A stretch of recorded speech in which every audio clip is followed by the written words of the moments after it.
मुख्यमंत्री एकनाथ शिंदे आज रत्नागिरी दौऱ्यावर असणार आहेत। रत्नागिरी जिल्ह्यात मुख्यमंत्र्यांच्या 2 जाहीर सभा होणार आहेत। दापोली आणि गुहागर मतदारसंघात मुख्यमंत्र्यांची सभा आयोजित करण्यात आली आहे। दापोली विधानसभेतील उमेदवार योगेश कदम तर गुहागर विधानसभेतील उमेदवार राजेश बेंडल यांच्या प्रचारासाठी या सभांचं आयोजन करण्यात आलंय।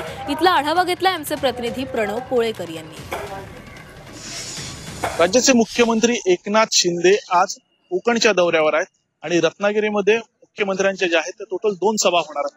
पहिली सभा जी होणार आहे ती दापोली विधानसभा मतदारसंघासाठी योगेश कदम यांच्या प्रचारासाठी मुख्यमंत्री जे आहेत ते दापोलीमध्ये येणार आहेत आणि त्यानंतर दुसरी सभा होणार आहे ती म्हणजे गुहागर विधानसभा मतदारसंघासाठी राजेश बेंडल हे उमेदवार आहेत, त्यांच्या प्रचारासाठी मुख्यमंत्री जे आहेत ते आज गुहागरमध्ये येणार आहेत। एकूण 2 सभा ज्या आहेत त्या रत्नागिरी जिल्ह्यामध्ये मुख्यमंत्र्यांच्या होणार आहेत आणि दोन्ही सभांमध्ये ची तयारी जी आहे ती जोरदार करण्यात येते। पेंडॉल जे आहेत ते घालण्यात आले आहेत आणि खुर्च्या लावण्यात आलेल्या आहेत।